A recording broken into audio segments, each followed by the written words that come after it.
আগামী 3 কার্য দিবসের মধ্যে এই তদন্ত প্রক্রিয়ার অগ্রগতি আমাদের জানাতে হবে। তদন্ত প্রক্রিয়ার অগ্রগতি না জানালে আমরা সাধারণ শিক্ষার্থীরা পূর্বের ন্যায় আন্দোলনে ফিরে যাব।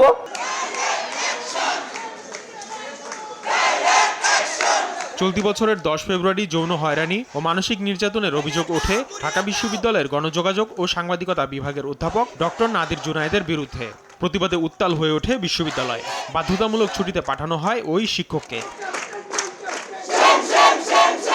তবে 2 মাস পেরিয়ে গেলেও অভিযোগের কোনো সুরাহা না হওয়ায় আবারও ক্যাম্পাসে অবস্থান নেন শিক্ষার্থীরা। দেন 3 কর্মদিবসের আলটিমেটাম। অন্যথায় ক্লাস বর্জন ও আন্দোলনের হুঁশিয়ারি দেন শিক্ষার্থীরা। আগামী 3 কার্য দিবসের মধ্যে এই তদন্ত প্রক্রিয়ার অগ্রগতি আমাদের জানাতে হবে।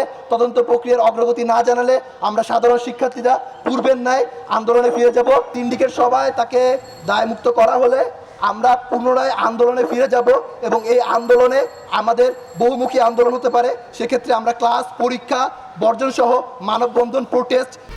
1, 2, 3 ঢাকায় জমি জিতে নিন 100% ক্যাশব্যাক সহ 20 কোটি টাকার পুরস্কার। অভিযুক্ত শিক্ষকের বিরুদ্ধে ব্যবস্থা নিতে প্রশাসনের বাধা কোথায় প্রশ্ন তোলেন শিক্ষার্থীরা। তিনি অনেক ক্ষমতাবান এবং ক্ষমতাবান বলেই বিভিন্ন সময় তার বিরুদ্ধে বিভিন্ন অভিযোগ পরোক্ষভাবে আসলো। তিনি কোনো বিচারের মুখোমুখি হয়নি। কোনো মহল বিষয়টি ধামাচাপা দিয়ে ভুক্তভোগী শিক্ষার্থীকে ন্যায় বিচার থেকে বঞ্চিত করার চেষ্টা করছে, অথবা বিষয়টি নিয়ে আলোচনা কমে গেলে অভিযুক্ত শিক্ষককে লঘুদণ্ড দিয়ে বাঁচিয়ে দেওয়ার একটা অপচেষ্টা চালাচ্ছে। অভিযোগ প্রমাণিত হলে নাদির জুনায়েদকে স্থায়ীভাবে বহিষ্কার ও ফৌজদারি আইনে ব্যবস্থা নেওয়ার দাবি শিক্ষার্থীদের। কঠোর আন্দোলনে নামতে বাধ্য হব। আসিফ মোহাম্মদ সিয়াম, সময় সংবাদ, ঢাকা।